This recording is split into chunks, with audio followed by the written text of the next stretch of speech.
right, well, I think we'll get started and hopefully others will join us as we come along. So welcome to the launch of the Arctic Yearbook special issue entitled Arctic Pandemics, COVID-19 and Other Pandemic Experiences and Lessons Learned. I'm Jennifer Spence. I'm a senior fellow at the Harvard Kennedy School's Belfer Center's Arctic Initiative. And I think it's really great to have everybody here. And I'm going to be sharing links to all the specific articles throughout the event so that you can connect with the authors that are presenting to you today. But I'm going to start by sharing with you in the chat a link to the full free access. I think I am, if technology will permit me. Bear with me, maybe. Nope, it doesn't want to. Hang on a sec. There we go. All right, here we go.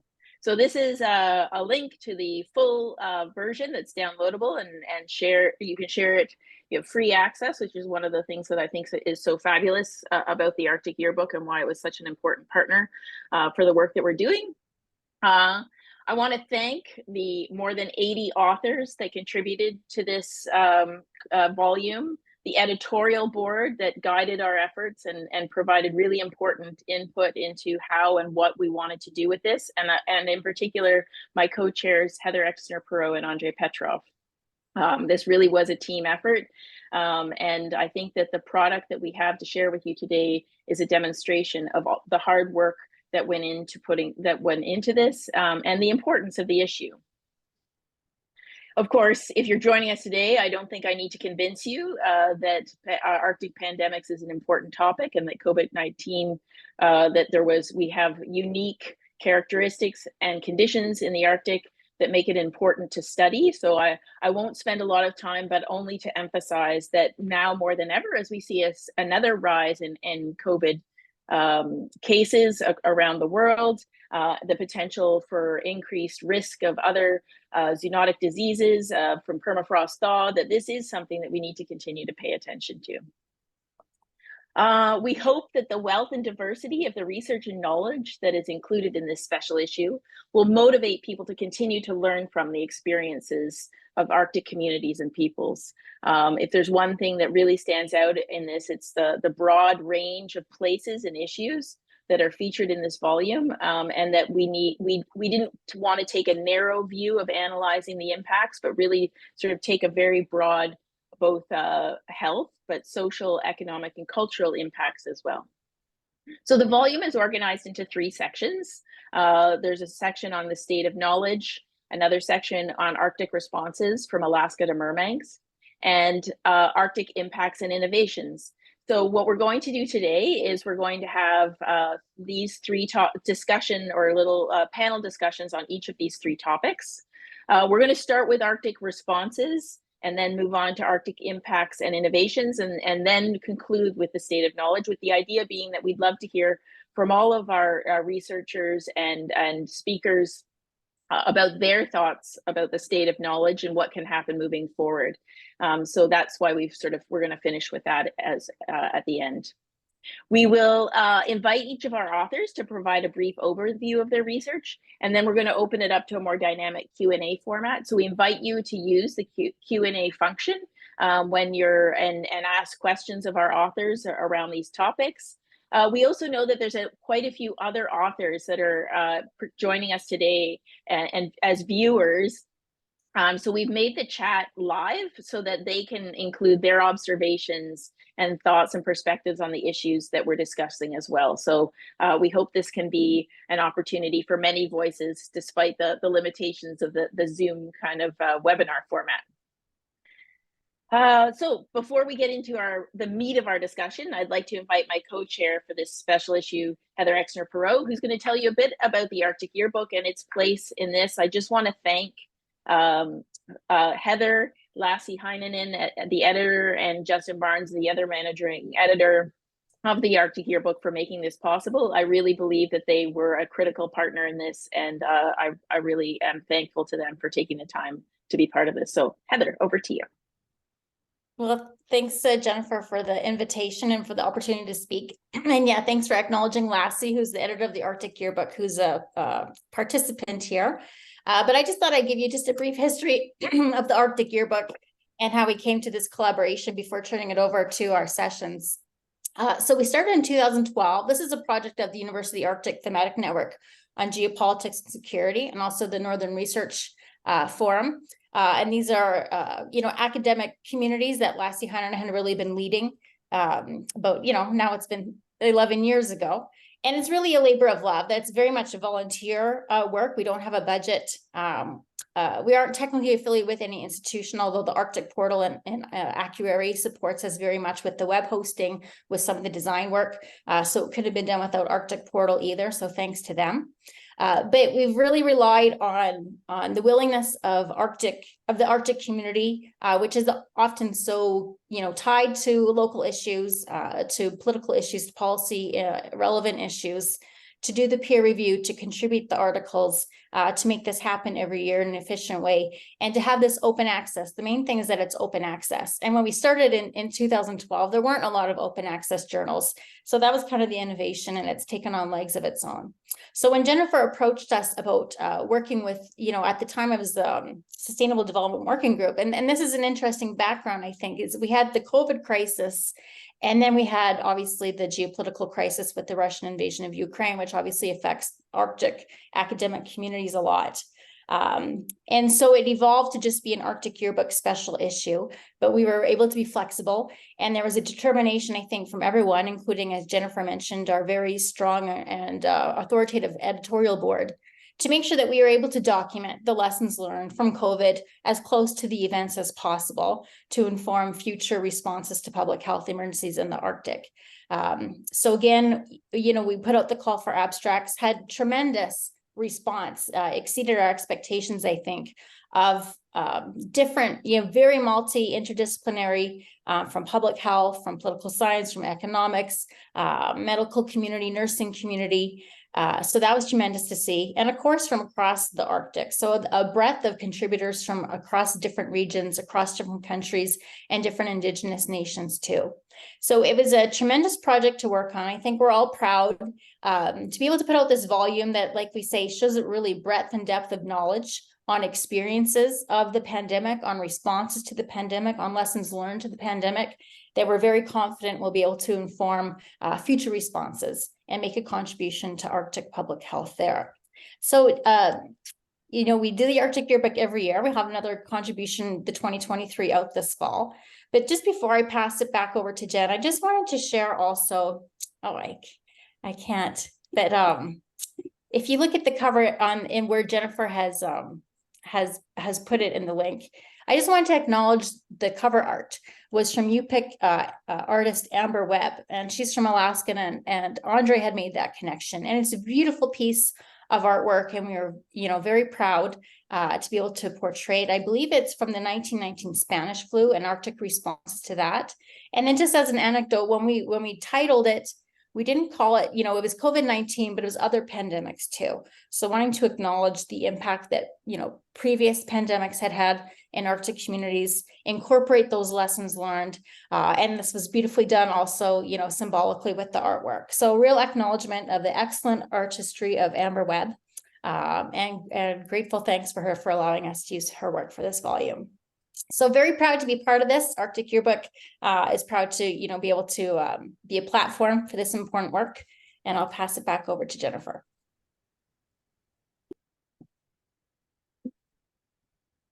Thanks very much, Heather. And I'm actually going to very quickly hand the floor to my colleague, Andre Petrov, co-chair of this, who is going to moderate the first panel, and I will invite him to introduce our panelists.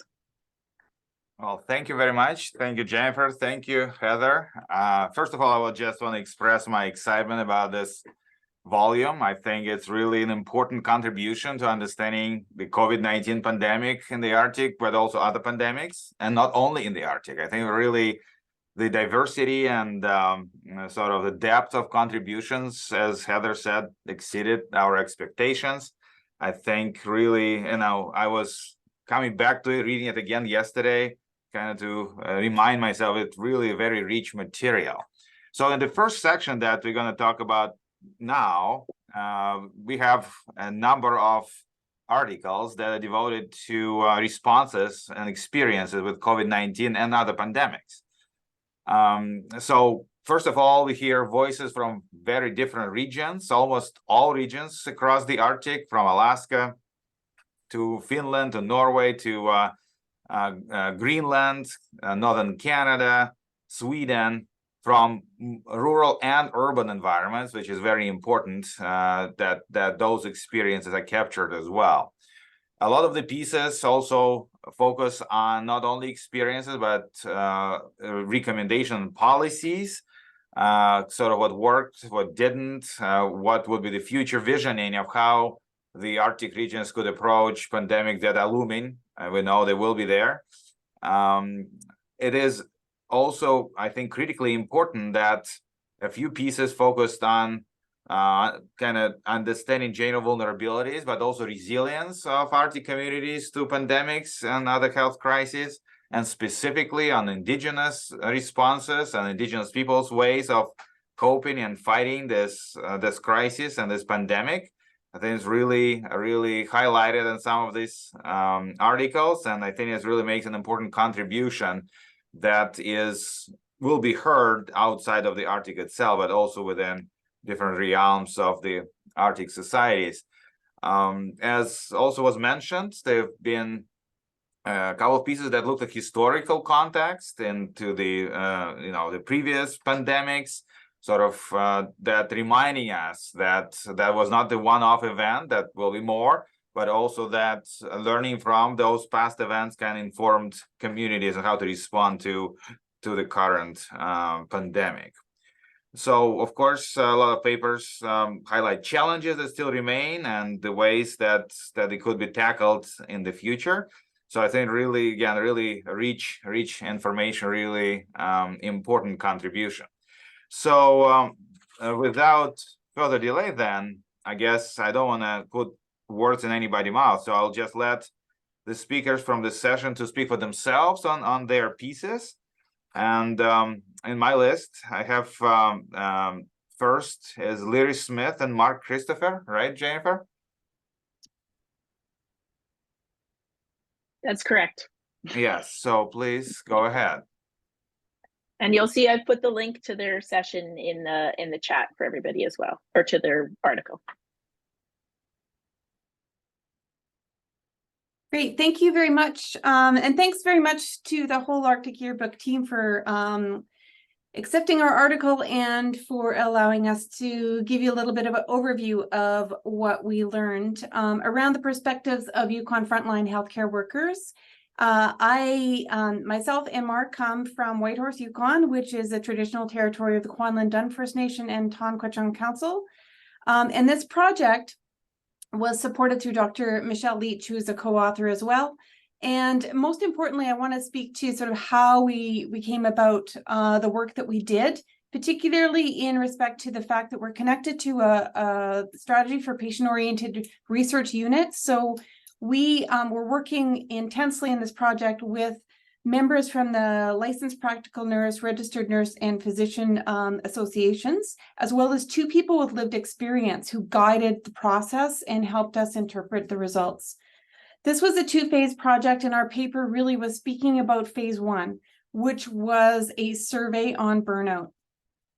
In a couple of minutes, Mark will talk about some of the highlights of the results to synthesize our paper. But I just wanted to speak to the fact that we do have a second component to it, which has actually caused us to really look at the survey as well that we used and give a bit more context to that. That second phase was in-depth interviews with 38 healthcare professionals, where they really told us their in-depth story and the impacts that happened during COVID-19.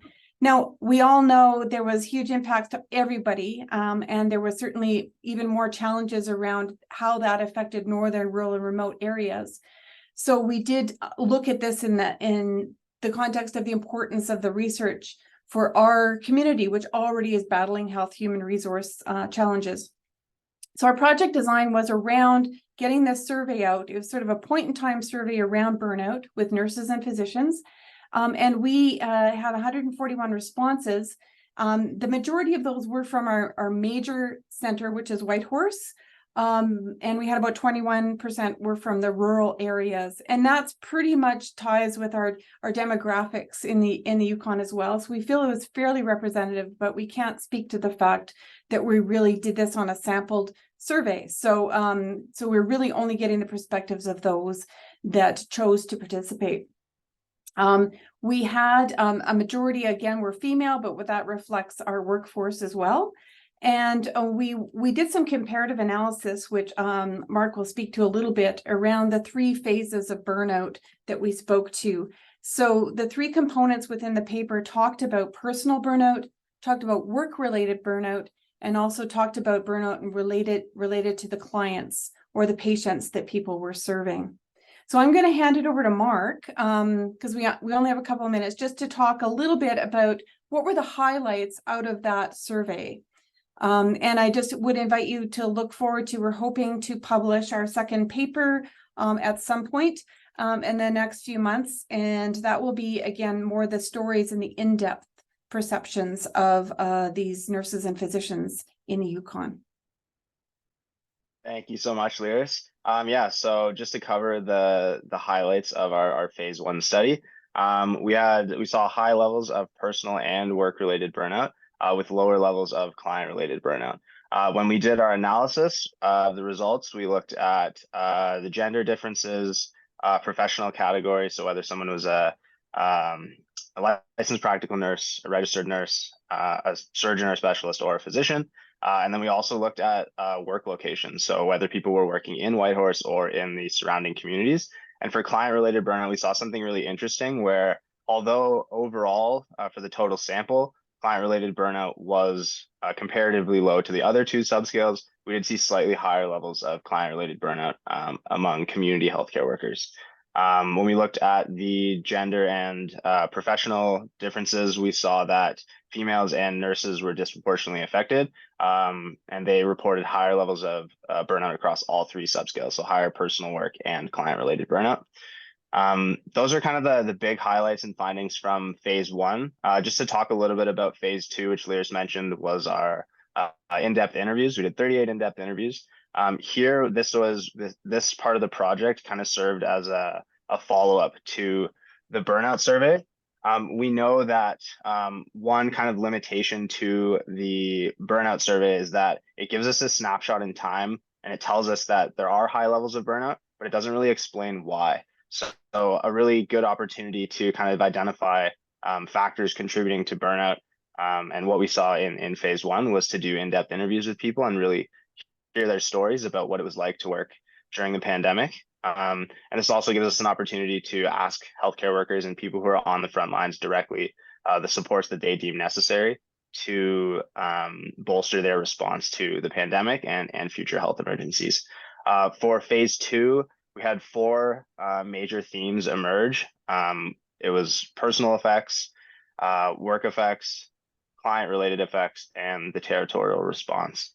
And that's pretty much it for the study. It's been really, really awesome to work with Lyris and Michelle on this, and it's definitely, I'm really excited about the paper that we submit for the phase 2 results. That's kind of an ongoing thing right now. But yeah, it's, that's our study. All right, thank you very much. Very, very important study. I know I've been talking to some providers in other regions. They would be very interested to read and relate. But we'll keep the questions to the end of the panel, so after everybody speaks, and then maybe we'll have a discussion. So please keep your questions in mind and write them down. I wrote mine. So our next speaker is Selma Ford. Hi, everyone. So my name is Selma Ford. I'm originally from Nunavut in Northern Labrador, Canada. I worked as health officer for many years at Inuit Circumpolar Council. I'm no longer with the Inuit Circumpolar Council, but I'm pleased to be here today to talk with you about this work that we did, which was one of my last projects that I worked on with ICC. There were a team of 3 that worked on this: Robin Long, who did the bulk of the writing, and also John Crump, who's the senior policy advisor with ICC. So the COVID pandemic highlighted how vulnerable Inuit communities are, but it also amplified our resilience.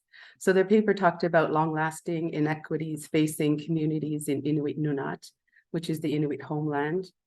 We talked about how the pandemic exacerbated negative outcomes, but most importantly, we highlighted how Inuit-led responses enhanced collective well-being.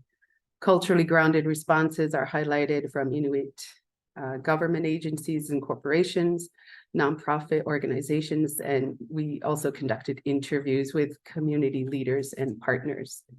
The pandemic had a great potential to cause much havoc in Inuit communities, but thanks to culturally grounded strategies, many communities were able to buffer the social, economic, and mental health impacts.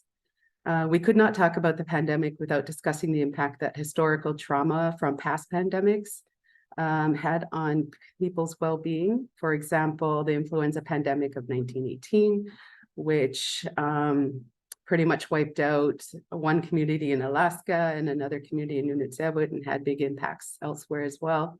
Also the TB, which is an ongoing threat to health of Inuit today. There are long-lasting inequities such as medical services, housing, access to water, and food insecurity, which we touch on as well in this article. Disconnection from family due to physical distancing restrictions were particularly difficult, as our culture really highlights that interconnectedness between all generations.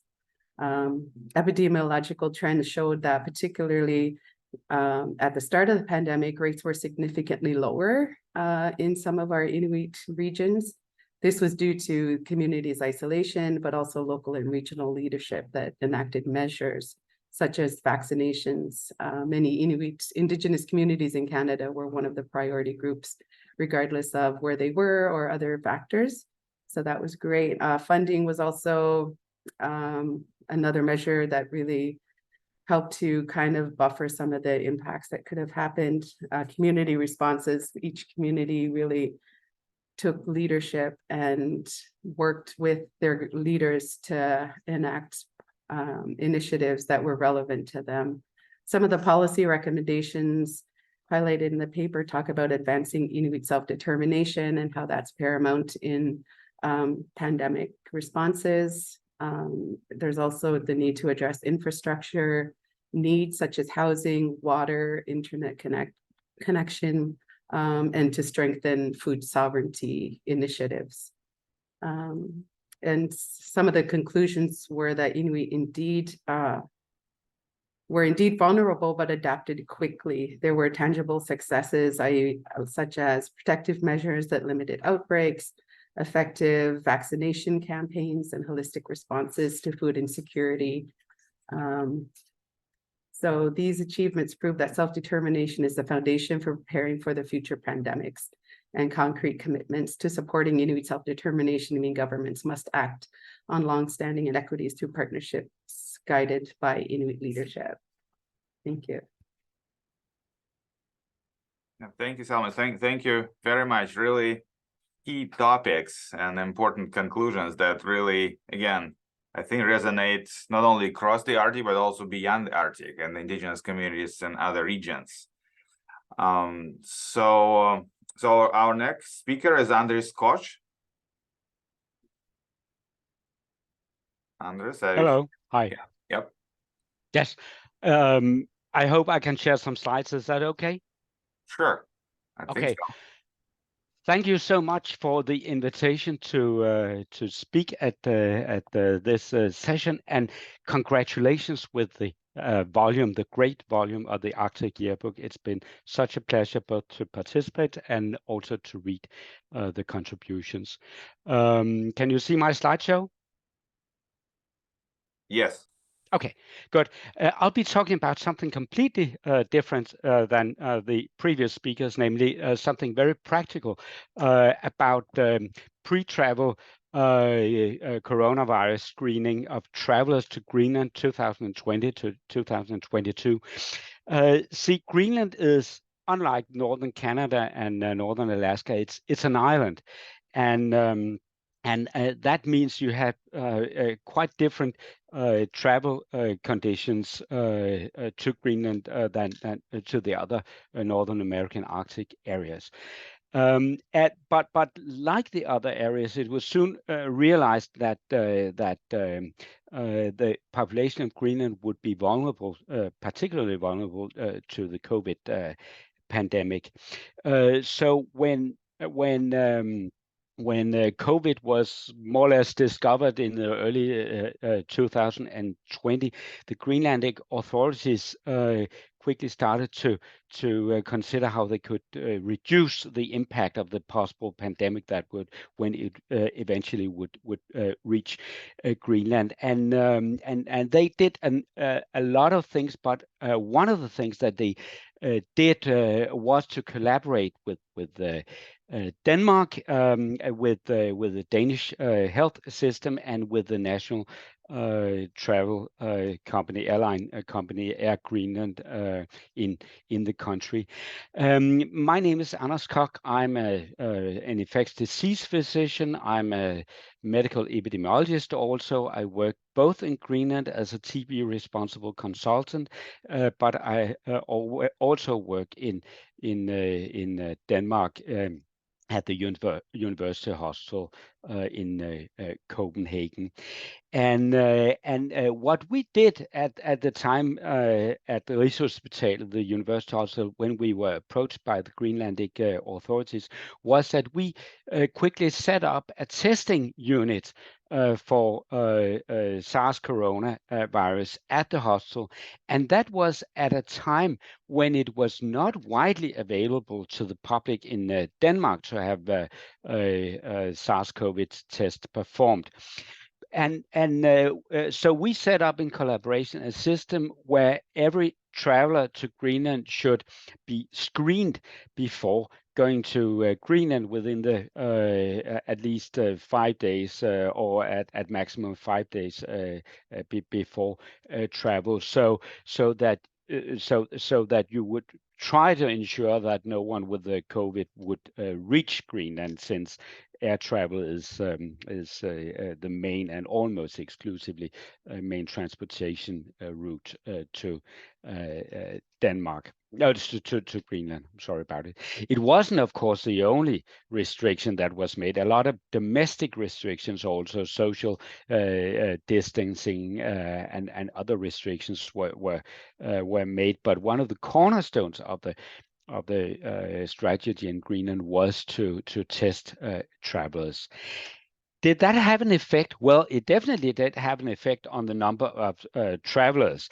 In connection with the travel there, with the travel testing, there were also restrictions so that it wasn't widely available for everyone to go to Greenland in the first years of the pandemic. It was mainly for Greenlanders, mainly for professionals going to work in Greenland, and with few tourist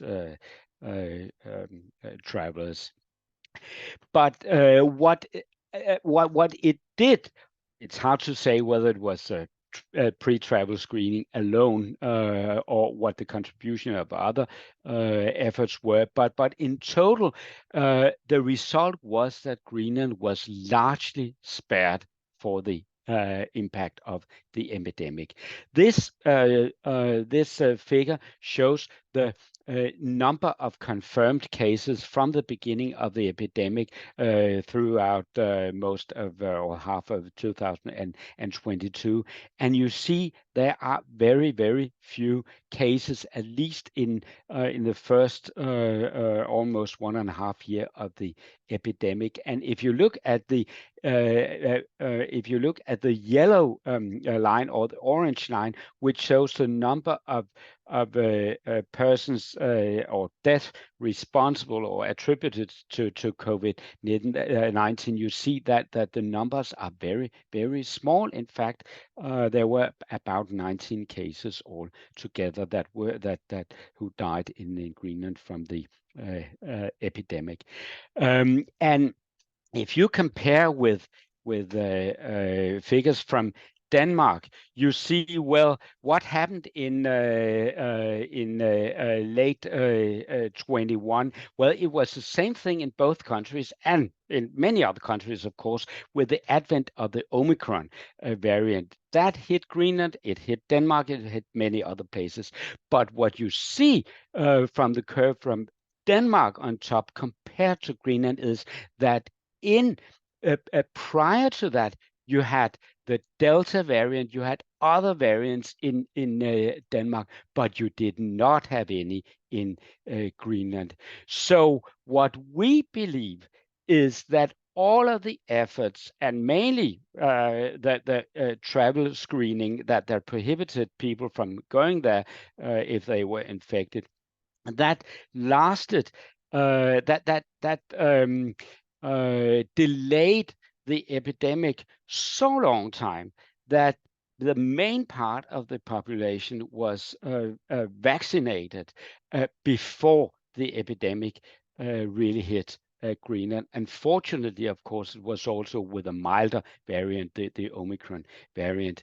So while Greenland and the Greenlandic population, like other North American populations, are considered and what we believe are vulnerable to a pandemic like COVID-19. We managed to use the to take advantage of the fact that Greenland is an island, and with the number of restrictions that were imposed, we succeeded in keeping Greenland not COVID-free, but free from the very severe consequences of the epidemic. So I guess that was what I wanted to say. Anders, thank you very, very much. Very interesting. Yeah, as you said, it's a different side of the pandemic, but it's really important. But I think it plays into kind of one picture of how regions, remote communities, kind of been addressing, right? It seems to be the formula, right? Delay as long as you can, and then bring a holistic approach that kind of combines the medical and indigenous knowledge, I guess, together to make pandemic less severe. So I guess I could entertain a few questions. We have about 8 minutes or so for questions. Okay.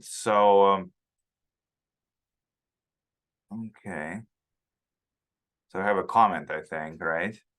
I mean, I could, let's see, in the Q&A, I don't see any questions. So I'll just start by asking maybe, and maybe you already said it, but as we sort of coming out of the COVID-19, although it's still there, we all know that, for the future pandemic or future situations like COVID-19 pandemic, what are the key lessons or takeaway messages from what you learned in your papers and your studies? Maybe 2 key messages, if you could just highlight for us. I think that would be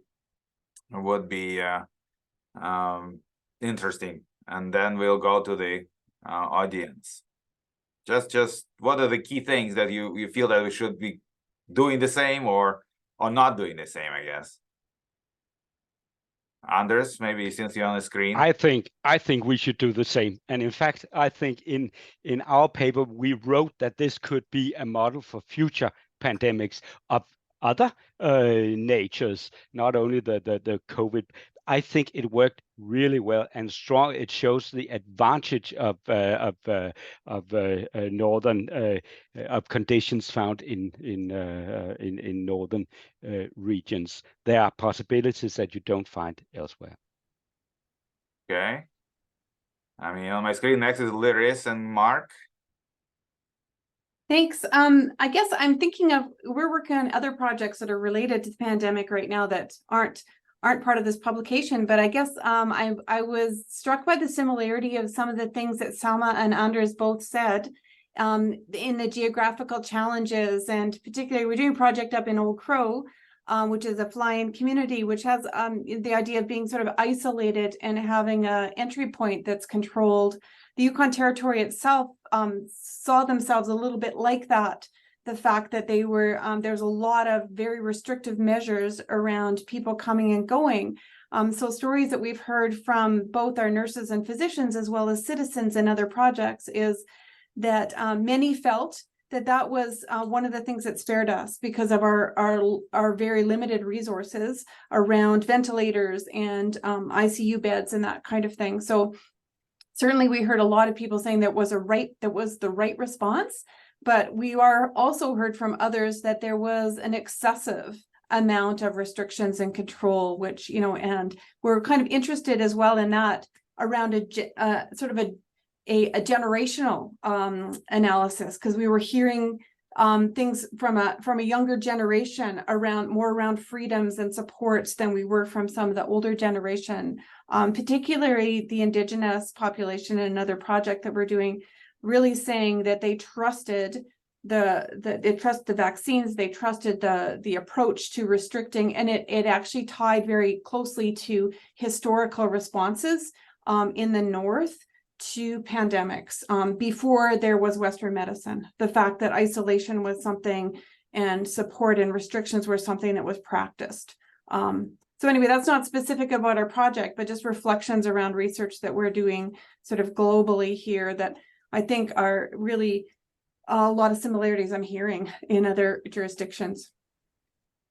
Yeah, one thing I could add to that, something I picked up off of what Anders said in terms of Iceland being treated or being an island, that was something that came up a lot in our phase 2 interviews when we talked about what people thought the territory did really well. That was one thing that they said, just kind of piggybacking off what Lyra said, we were able to delay that first wave of COVID until I think it was over 50% of the population had 2 doses of the vaccine. So I know, like in other Canadian jurisdictions down south, so Ontario, for example, the pandemic kind of hit right around like March 2020, whereas here, I think it was like June 2021, I want to say. So by that point, the vaccine had already been distributed to the population. And we had for the most part, what people have described as, I'm new to the territory, so I wasn't actually here throughout the pandemic. But what I've heard from people is that the vaccine rollout was very effective, and we were really good at getting that distributed, and I think that played a huge part in the overall public's response to the pandemic. In terms of something that I learned from in terms of pandemic preparedness, I think this is kind of drawing on our phase 2 interviews, but one thing that really jumped out to me was making sure that the healthcare workforce feels really supported in their roles. They were asked to go above and beyond, and as we've seen, levels of burnout were extremely high. So just making sure that the necessary or proper supports are in place to strengthen their response and allow them to sustain their careers. That was probably one of the biggest takeaways for me from our research. Yeah, thank you very much. Selma. I guess 2 things that I would highlight would be the need to address inequities such as housing, water, food security, mental health needs, and then also the importance of Inuit self-determination and some of the ways that really helped address some of the issues during the pandemic.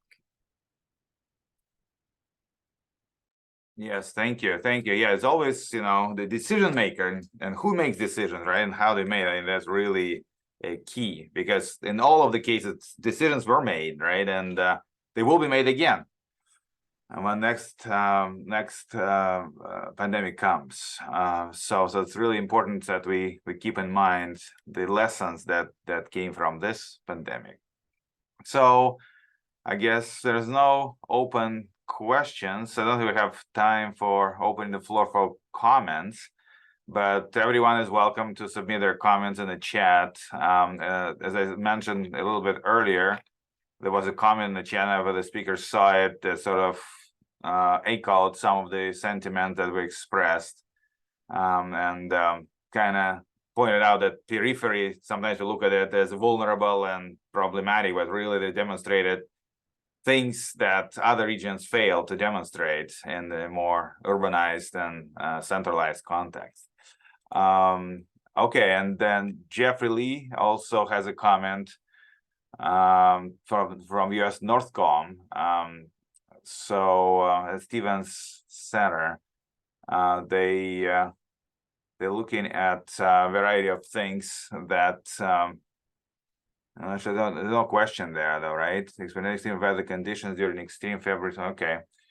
So yeah, I guess anyways, I think we are running out of time with the session. So I just wanted to summarize by first of all thanking everybody for their contributions, but also again, I've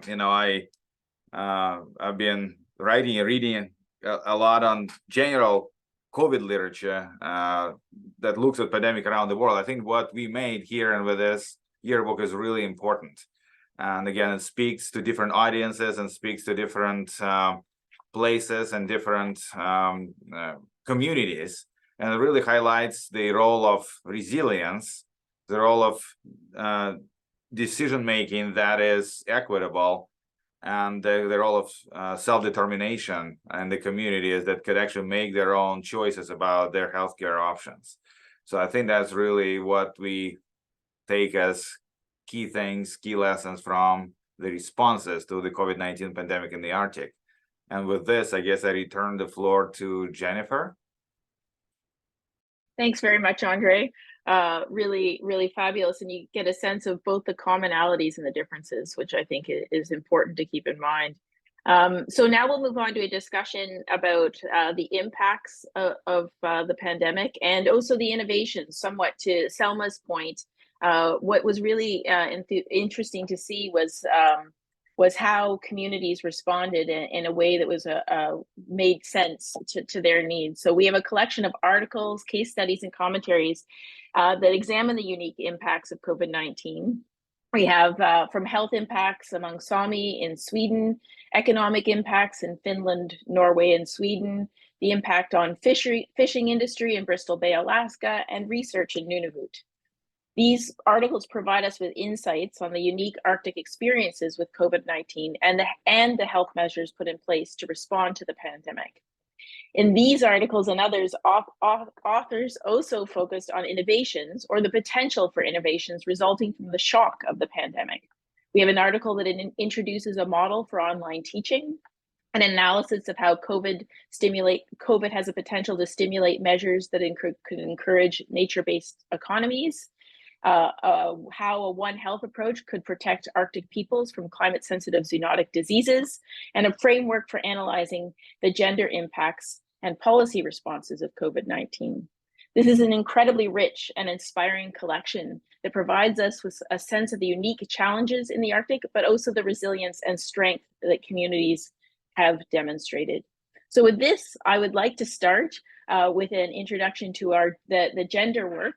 So I'd like to introduce Maria Rosanova-Smith, and I'll let her introduce her colleagues. And here we have, there were actually two gender-related articles and in the volume. So it'll be a squeeze for them to cover everything, but I'm also going to include a link to the gender impacts of COVID-19 in the Arctic project, which is an ongoing initiative. So please, Maria, the floor is yours. Thank you, Jennifer, for your kind introduction.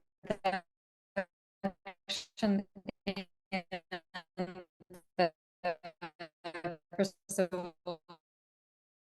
we would like to express our deep gratitude to editor, and together with Andrei Petrov, we would like to present our COVID-19 gender impacts and policy responses indicators framework for Arctic communities. This paper is a part of the project, COVID-Share project, that aims to understand and monitor the COVID-19 pandemic gender impacts and also gender policy responses, with a special focus on women in the Arctic communities. We do it in order to support informed gender-oriented policy response strategies and decisions. Currently, we're working in northern parts of Iceland and also in Alaska. And this is the second year we're conducting the second round of interviews, and hopefully we'll be able to share our findings very, very soon. So today we will be focusing on conceptual framework, the COVID-19 pandemic and gender impacts and responses, how we can measure it, and especially not only pandemic, but also the period of active recovery. Andrei? Yeah, I think we don't see the slides really. We see just the first one. But this first piece among the two that I think will be highlighted from the Gender Project deals with kind of a conceptual framework. Yeah, do everyone see this slide or not? No, we just see the main slide, so you're probably in a different screen. You have to press the little screen button to launch the presentation. Okay. Oh, now it disappeared.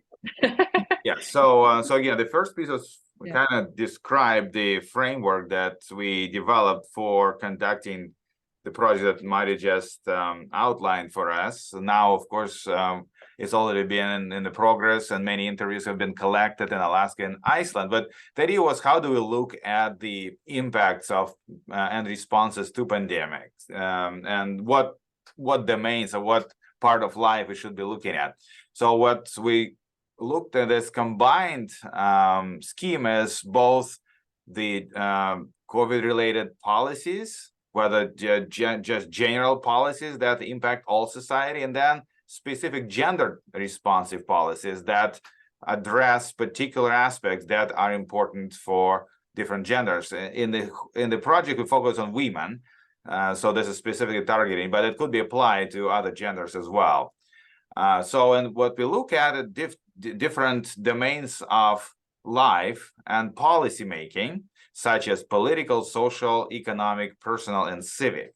So within those, we're looking for, on one hand, indicators of impact, on the other, indicators of responsive policies. What was done to address particular things? For example, unequal impact on workforce, right? With women having more responsibilities at home, for example, and leaving the workforce. What policies were undertaken? So sort of across all these domains, we examine those elements to bring sort of more holistic picture that includes all kinds of elements and all kinds of responses. So that sort of was our main point of this article.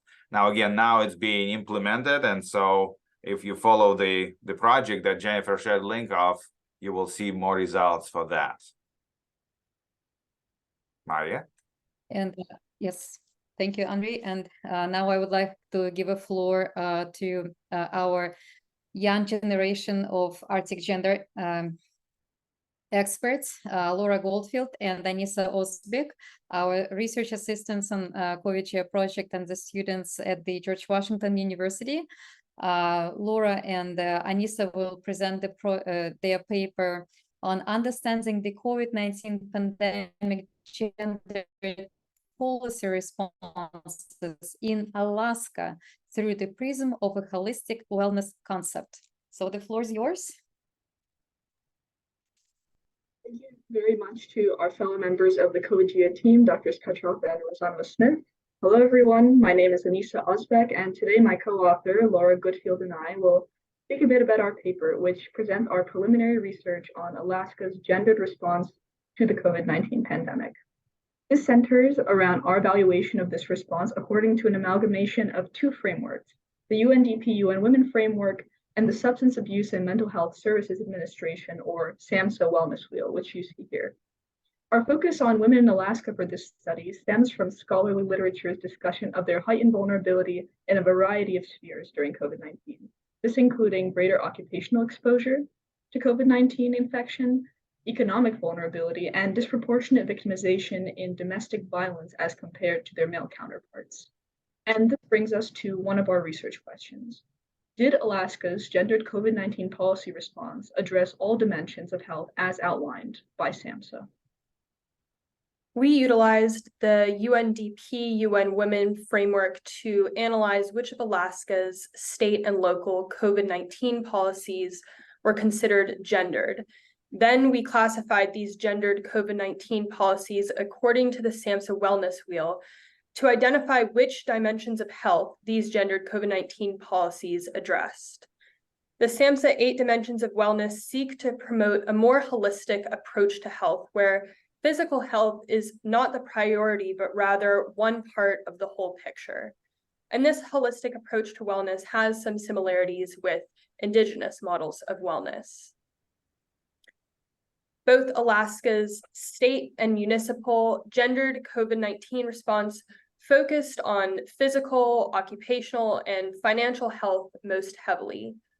Larger municipalities like Anchorage and Juneau were able to have a more diversified set of gendered COVID-19 response policies compared to Fairbanks and Nome. Notably, spiritual health was a dimension of wellness that was absent from both state and local policies. In closing, we'd like to share one policy recommendation from our paper, which suggests the prioritization of holistic concept of health and wellness in future public health responses. This includes specifically utilizing frameworks like the SAMHSA Wheel or Indigenous models of health that focus on holistic wellness. Thank you very much.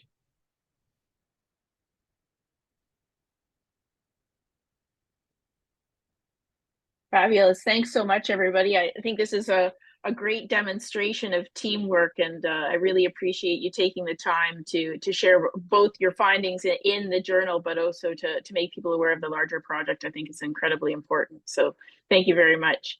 I'm now going to hand the floor to Jacko Simonen, who is going to talk to us about economic resilience in Northern Finland, Norway, and Sweden. Jacko. Thank you very much. So my name is Jaakko Simonen. I'm working in Oulu Business School at the University of Oulu in the city of Oulu in northern Finland. So first, thank you very much for the invitation to participate in this webinar and panel discussion. Next, very briefly, what are the main findings and results of our study? Like we all know, and what we have already heard today, COVID-19 pandemic has been first and foremost health crisis, but as we know and as we have witnessed, it has also had several economic impacts on the global economy, both at the micro level and the macro levels. Pandemic has shaken regional economies, especially the labor markets over the last years. Arctic regions are no exception in this respect. Our research group, which implemented this study, COVID-19 pandemic and regional economic resilience in North Finland, Norway, and Sweden, vouching back or not, consists of economists from 4 different Arctic 5 universities who present regional economic expertise from three different countries, especially from northern part of these countries. What we have done in our research, we have analyzed the regional economic impacts as well as recovery processes of COVID-19 pandemic in these Arctic 5 cities, Oulu and Rovaniemi in Finland, Luleå and Umeå in Sweden, and Tromsø in Norway. And why these cities? Because they are in many ways engines of growth in the Arctic Scandinavia. Like we all know, in many countries, including Sweden, Finland, and Norway, governments decreed various types of lockdown policies to prevent the spread of the COVID-19 pandemic. Due to these policies, pandemic has had an asymmetric impact, not only individuals, but also communities and regions. Our research shows to the extent to which Arctic 5 cities have suffered from this COVID-19 pandemic and how well they have been able to absorb, adapt to, and recover from the shock. In other words, what has been the resilience of these regions? In our study, we have used published statistics concerning the development of labor markets. We have also analyzed how people change their behavior based on the information provided by the Google mobility data. And these data sets we have been used and the information what they get give us indicators to measure both regional economic and social resilience. What our results shows that regional economic structures, what there has been, for example, a rule of a public sector as an employer or industrial structure in general, they have had an important role how well these regions has been able to withstand the pandemic and recover from the shock. So first, how the pandemic changed people's behavior in the Arctic regions and what kind of effects it had on the regional economies. When the COVID-19 pandemic hit, the assumption was that the economic effects would last for years, as, for example, related to labor markets. However, our result shows that economy has recovered from the pandemic remarkably well and also remarkably quickly. So they have bounced back from the shock, these regions. What we can say that the resilience, regional resilience is significantly based on the resilience of people, how we behave, how we are able to change our behavior. So the restrictions which government set up to prevent the spread of the pandemic affected how much we spend time, our free time. It affected our free time, how much we go to the bar and cafeterias or whatever, and how much we spend time at home, for example. Our results show that these different locking strategies between the countries had impacts, but not as large as we may expect. But there are some interesting examples which our study shows that pandemic has maybe permanently changed our behavior. Our study, for example, shows that even we don't have any more recommendations that we should work remotely, for example, here in Finland, we see that increasing remote working has continued to this day. So how about the impacts on the labor markets? The private service sector, which has been long responsible for employment growth, especially in large cities, suffered the most. Like we have seen, restriction measures in March 2020 contributed an explosive growth in the number of unemployed individuals. However, already 2 months later, many companies began to call laid off workers back to work. And the number of unemployed individuals also declined remarkably already spring and summer 2020. And this same development has continued to these days. And in summer 2022, we have already reached the pre-COVID level of unemployment, even gone below that. So these figures, for example, shows that recovery of these cities has actually happened very quickly and in a very good way. So furthermore, which shows in a way how huge demand we have what comes to labor we have at the moment here in northern Finland, Sweden, and Norway, is that already in January 2021, the number of new open vacancies, which is a good indicator for economic growth, were already above the pre-COVID-19 level. So therefore, although the labor market was strongly affected by the pandemic, the demand for labor is well maintained in all cities. So all in all, as a summary, we can say that these regions, Arctic 5 cities and the surrounding regions, have adapted to shock very well, and they recovered from the pandemic very quickly. So the resilience proven to be very high, and they have bounced back, as stated in the title of our study. Thank you. Wonderful. Thanks so much, Jaakko. I have a question here for you, but I'm going to hold it until after Daria has done her presentation, but maybe you can take a look in the chat and see what's there and see how you might respond to that. So, and our last speaker today is Daria Brunasheva, excuse my pronunciation, but Daria, it's wonderful to have you here. And I think you have an excellent way to close our discussion of the impacts, given the sort of complexity that you introduced. So please, the floor is yours. Thank you, Jennifer. I'm actually not sure about the excellent way of closing because everyone was quite optimistic, at least Jaakko, and my presentation, I think I'm afraid that my presentation will be quite a pessimistic one. Anyway. Our short contribution is part of the project, which was called Voices from the Frontline, Climate Change, Wildfires and Adaptation in the Russian Arctic, or Arctic Voices, which was funded by the UK Foreign Commonwealth and Development Office and led by Professor James Ford from the University of Leeds. Unfortunately, we could not implement this project due to the pandemic that prevented our colleagues from the UK coming to Russia, and sanctions that prevented the transfer of funds from the UK to Russia, and we could not overcome these barriers.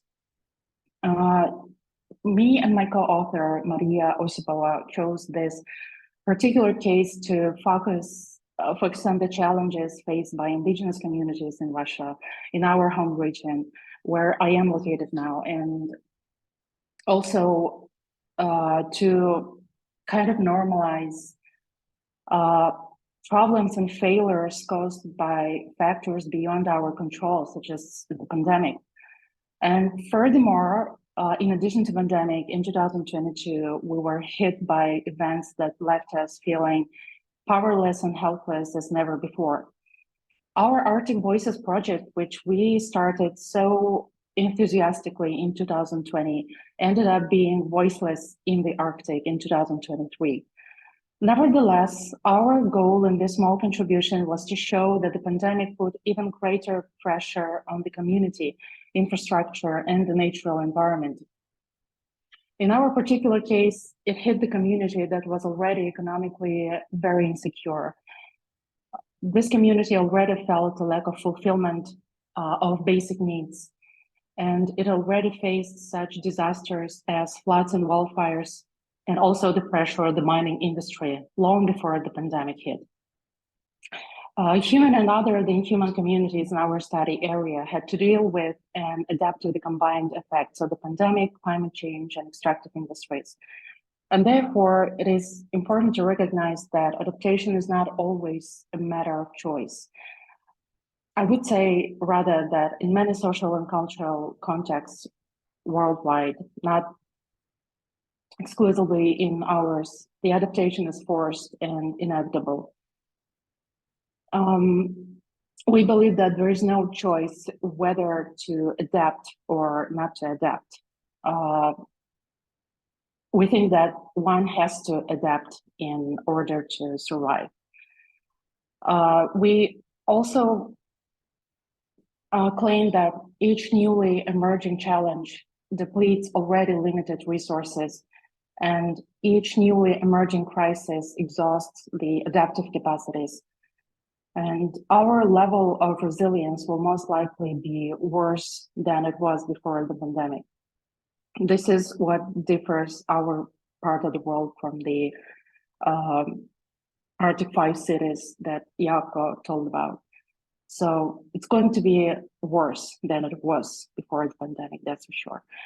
So there are limitations to resilience and adaptability in the Arctic, and we should definitely talk more about these limited capacities. Thank you very much. Thank you, Daria. And I think the message that you bring is the complexity and the interconnection between the different issues, and that the pandemic does not stand alone. And I think this summer, many of us can appreciate around the Arctic the impact of wildfires. And so the multiplier effects of some of these things are important to explore. So I'm going to invite all the speakers to turn on their cameras. And Jaakko, perhaps we'd start and see how you'd like to respond to the question in the chat about Sweden's approach. Yes, thank you. In our article or paper, we shortly discuss about the differences between these countries, and we take Sweden as an example, which implemented different type of policy, especially during the first year or so, and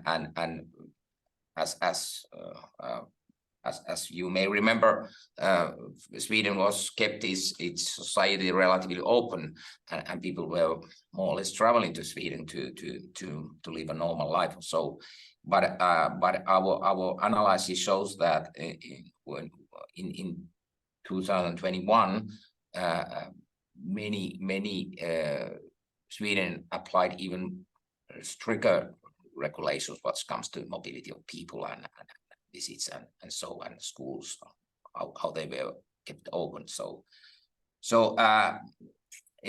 many people may still remember that Sweden was open through the whole pandemic, but that's not the truth.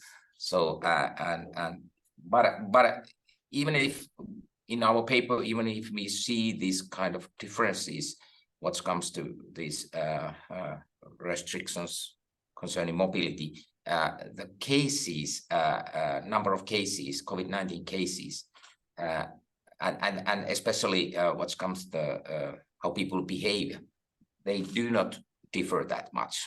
Of course, first, what happened in Sweden was different what happened in Norway and Finland, but when we go to the 2021 and 2022, development was relatively similar. So, but yes, we discussed these differences shortly in our group. Thank you. Great, thanks, Jaakko. Now I'll turn to the gender Arctic gender team or COVID gender team. I just would want to hear. So, what's next for the project? What are you focusing on now? So we the project was designed this way that the first round of interviews, because we believe that the data which is available is not enough. I'm talking about statistical data, even it's not available when it comes to local level. So we work in Iceland and in northern parts of Iceland, and Akureyri city, and the small communities of Húsavík, that northern part of Iceland, and also we work in Anchorage in the Nome area. So last year we came to conduct the first round of interviews on pandemic impacts on women. And it was one experience. So this year we're coming back to make sure that we have longitudinal study and we can discuss what actually, how they feel today in post COVID-19 active recovery period. And I would say what is happening, it's really, we have a lot of alarming trends, especially when it comes to female-dominated segments of economy. We see that probably there are trends such as female flight from those segments. We have deficit of teachers, we have deficit of professionals in the kindergarten and in other systems, let's say hospital, social care systems that might tomorrow have a heavy impact on the entire communities in the north and beyond. So very soon, upon we complete the second round of interviews, we will be happy to publish the result, and we present those results to decision makers in the city of Anchorage and Nome and Akureyri and Húsavík, to make sure that we really have close cooperation in between academia and the policy making process. So this is the first plan, and then of course we'll have a set of presentations, and hopefully we'll meet again and we will discuss the final results and outcomes of the projects, and we are planning to publish also the book with our contributors from our previous project on gender empowerment and now COVID-19 impacts in the Arctic communities. Very good, thank you. And Daria, I'll ask you. So you talked about the complexity and the interaction effects. Is there research being done in the communities you work with right now related to COVID-19, or do you find that it's an issue that has sort of moved off the radar screen? As far as I know, in this particular community, no COVID-related research is being done. And I would say that at large in our region and the Sakha Republic, there is no like big research projects running on COVID. It's, you know, given the context of what is happening nowadays, the COVID problem has been a bit, you know, marginalized, I think. But I should say that, of course, it's not right, and we should do more research on COVID related topics to understand, you know, the long-lasting long-lasting consequences and how it's going to influence the people, influence the communities, not only human, but other than human communities, and to see and to understand not only the consequences, but understand how long the post-COVID will last, because it's gonna last for a long time. And we need to understand this also, these time frames, and how we're going to address, how can we address this post-COVID, world and post-COVID conditions, given all the complicated issues that it will involve, of course. So yeah, everything is so complicated, basically. So of course, the post-COVID and COVID should be studied. And I hope that we will do that in the future. Great. And we're trying to do this now. Yeah, thank you. Great. Well, thank you so much for the work that you're doing. We're now moving on to the next. I'm pointing to Maria. We have a question that I'm going to ask if you can respond to in writing. And I'm going to hand the floor to Heather now, who's going to moderate our final session. So Heather, the floor is yours. All right, well, fascinating presentations and discussions. Thanks, everyone. The way we're going to close this up is to have my co-editors, Jennifer and Andre, who both were co-authors in major papers in this volume as well, talk about their results. And we didn't plan it this way, but it just so happens that Jennifer and Andre's papers, the two of them make up the section on state of knowledge, which is fitting maybe that, as editors, you have a big picture of what's happening with COVID in the Arctic, and based on our backgrounds too. So maybe I'll start with you. Let's see, what do we have on the list? Andre, why don't we start with you, since Jennifer's been doing a lot of talking in the last session, and tell us a little bit about your paper that you guys had in this volume. Okay, sure. Just a few minutes. So we, as you know, the project that I represent in this paper is Arctic COVID, or COVIDA project, and I'll post the link when I'm done talking. It's a project been looking at the COVID pandemic in the Arctic from the very beginning. We actually started to collect data as early as, I guess, March of 2020, but we tracked it back all the way to February 2020, when we had the first actually confirmed COVID case in the Arctic, and then been tracking it all the way through the actual February of 23, when obviously the data became really unreliable, so we stopped doing that.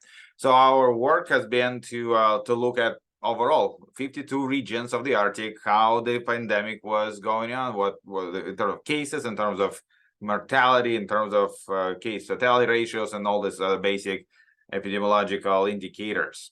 So the paper that is out there for the yearbook basically sort of surveys the dynamics of the pandemic through all these 3 years. And we point out to, things that already been discussed, like waves related to various variants of coronavirus, of course, major Omicron wave, and previously to that Delta that had a very high death rate as opposed to Omicron. And again, the point that was made already, that seemed like that early vaccinations in many Arctic regions did help to prevent, at least in terms of the mortality. Actually, that's one of the interesting sort of arguments or something we point to in that paper, is that if you compare Arctic parts of the same countries, right, so northern Canada to Canada, Alaska to the United States, right, northern Finland to southern Finland, so on and so forth, we see consistently that almost everywhere, with few exceptions, the overall impact, especially in terms of mortality and case fatality ratios, was less in the Arctic than it was in the southerly located places. And I think part of this formula that might have worked, or we at least assessing it as such, is that there was a delay because of the restrictions, and there was then application of vaccinations, especially in small communities and indigenous communities early on. I think it's really important for us to keep in mind as we move to the next pandemic, at whichever comes at some point. This also needs to be said that the current pandemic, as we know, is not over. And it's, when we look at data from 2022, we actually see the fifth wave that was in summer of 22 when everybody kind of stopped paying attention. And now we have uptick as well. So again, it's really important to kind of keep in mind that the pandemic is still out there. But again, Arctic, I think, also has demonstrated the ways in which some places which traditionally been portrayed as and are very vulnerable to health care disasters actually were able to utilize in this resilience forces that embedded within their cultures and communities to resist.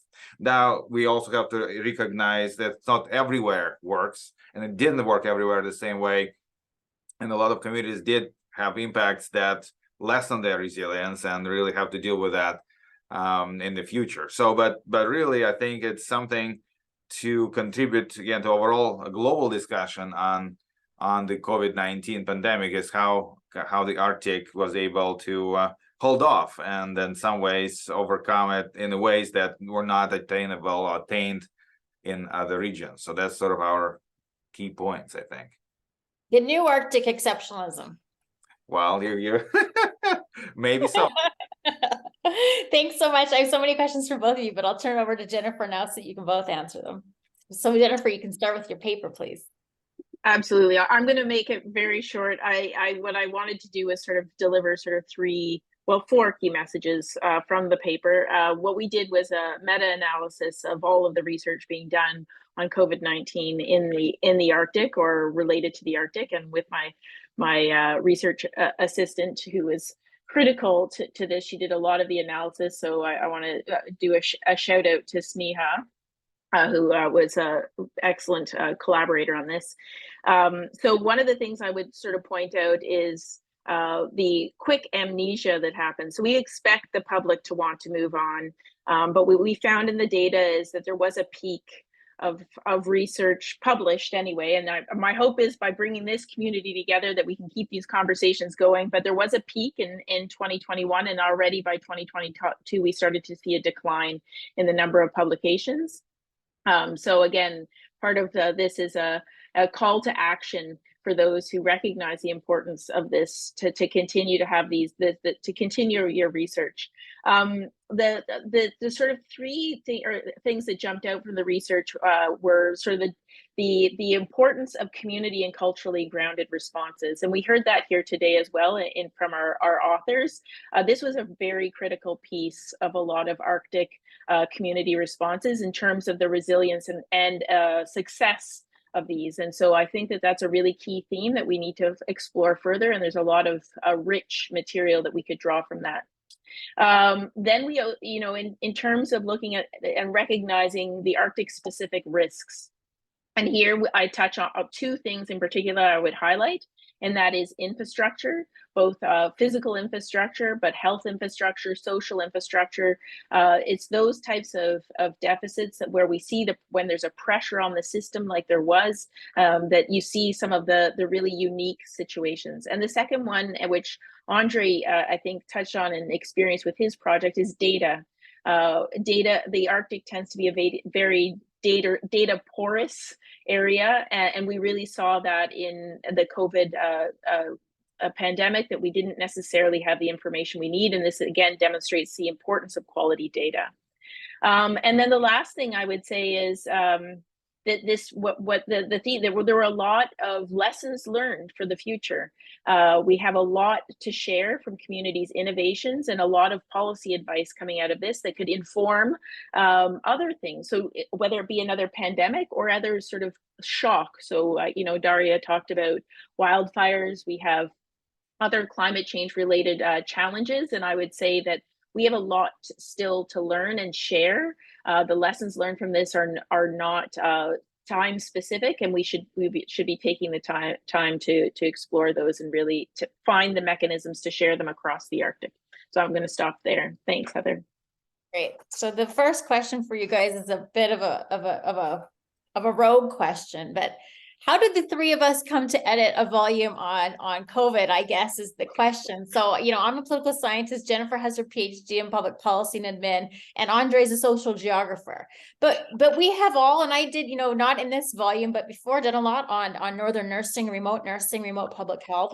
So what is it about the Arctic that it brings us, that we have expertise? We have to know about climate change. We have to know about public health. We have to know about, Indigenous communities. We have to know about economic development. We have to know about geopolitics. What do you think it is about the Arctic that attracted you, that you felt you could, you took the initiative to do something on public health and COVID?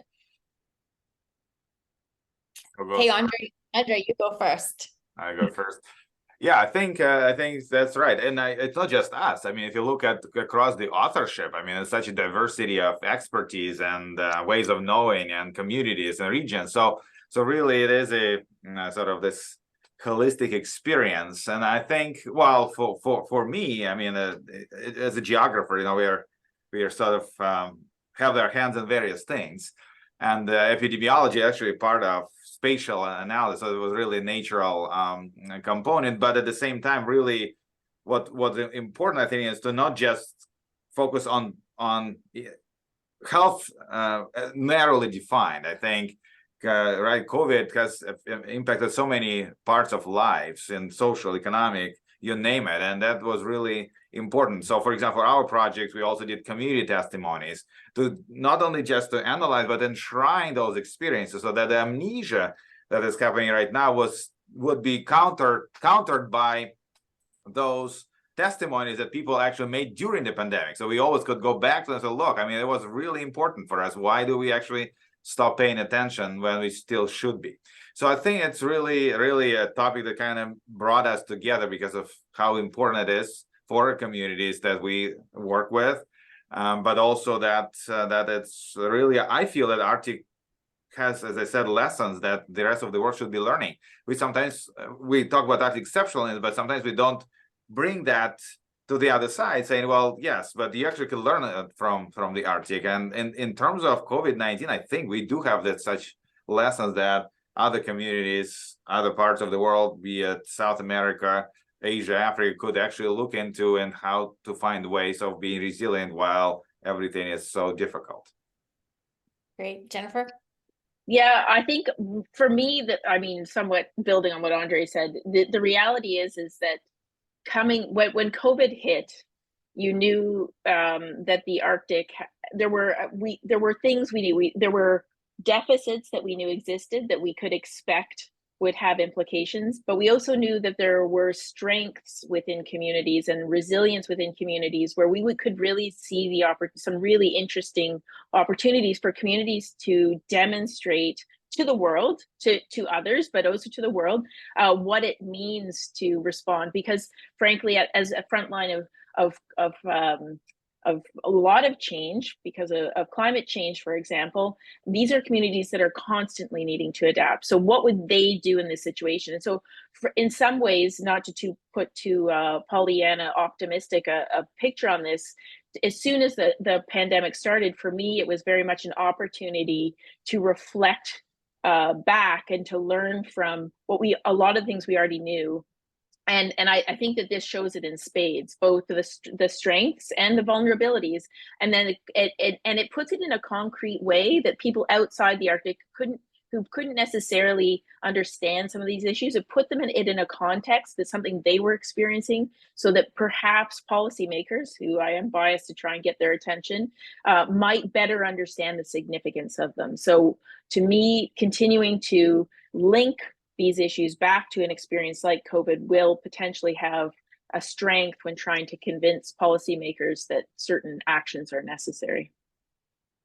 And for me, reading the volume, maybe that was the thing that stands out the biggest. Or if you were to explain it to a non-Arctic expert, say, guess what? The impact of COVID, the mortality, and Andre's paper did the service of documenting this, kind of, very pristinely. The impacts were less in the Arctic. That it's not just lip service to talk about self-determination and resilience, that it worked in this, and there are lessons there. So that is something, and it hasn't been celebrated, and the story hasn't been told very much outside of our circles. So I think you're right. That's something that we can do more of. which takes me, I guess, to my last question before we wrap up. In many ways, this was a success story, the Arctic response to the pandemic. And we've heard some of, no one got out of this unscathed, but we, the Arctic, we got out relatively unscathed compared to others. So what do you think needs to be different? Does anything need to be done differently? Or was this a great, you just wouldn't expect to say, oh, we did things right. We had the emergency preparedness and the ability to devolve things to communities and the funding, the resources came and this handled. What should we actually do differently, even given that there was a lot of successes here? I'll go first this time, if that's okay, Andre. I think it was a relative success, but I also think that there are things that we should learn from to do better next time. And what concerns me is to live in a world where we don't systematically consider what that means for how we operationalize policies, that we don't. So for me, it's critical that we still do the work to make sure that there are lessons learned that we can carry forward, and where there were successes, that we share those so that other communities that may not have had as strong an experience or may have been challenged in other ways have the opportunity to learn from each other. I wouldn't say we should be sitting back and just assuming that means that it'll be fine the next time. What are those one or two top lesson learns, Jen? Well, I think we had a strong presence from the health community. I think a holistic approach, we've heard that very clearly, that we need to recognize that the health community needs to be supported. We heard that from Lyris and Mark. And I also think that what we need to do is recognize the power of community to define what their needs are, so that and to give as many tools to communities as possible to do that. And sorry, one more is to recognize the limitations of policies that are set at the national level, that especially when it comes to responses that assume certain infrastructure that was not available in the Arctic context. And so there needs to be a flexibility to design policies that are community specific to their needs. Great. And Andre, how about you? You looked at everyone's data. You have a better view of anyone. I say that your spatial, natural spatial inclination to see things. What do you think needs to be done differently the next time there's a crisis like this? Yeah, well, the data itself is actually an issue, right? So that's one of the things that we should be really paying attention to make sure that we have data, not only just general data, but disaggregated, so we could look into gender, for example, or ethnicity or other things that would be very helpful to understand how differential impact was on different communities. But I think first of all, I should also say that success varied. In some regions were successful, others were less.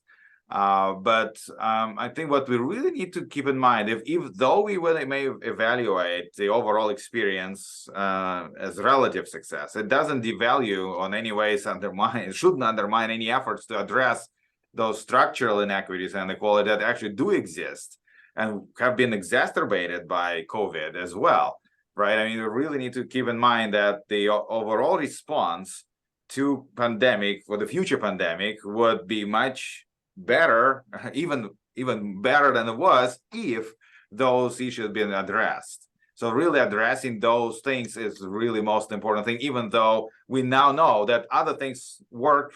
For example, devolving to communities, advance in self-determination, decision-making only works if there are resources, if there is this, again, structural issue that being also tackled. So I think that's really important lesson to me. So it shouldn't just sort of be a Pollyanna moment or just praise what happened, but also understand the big picture and in which those structural things should go hand in hand with those resilience capacities, right, that we outline in those papers that were presented. So really that's my sort of thinking. So dwell on the success, but also make sure that big picture is not lost behind it. Perfect. Well, that's an excellent way to wrap up. I want to thank all the participants for listening in today and all the readers for reading the volume, but especially thank all the authors for their tremendous contributions. This is an important volume. I think we're all proud of it to be able to capture in one place so many different perspectives, so many different lessons, so much different expertise. And of course, we'd be remiss not to thank Andre and Jennifer and also the editorial board for all the work that happened behind the scenes to get this done quickly, inclusively, and in a way that's open access. And again, can be that, that great collection that, helps inform public policy, has a real impact, I think, going forward. So thanks, Jennifer. Thanks, Andre. Thanks to our listeners. Everyone, keep up the great work. Thank you very much. Thanks. Thank you. Bye.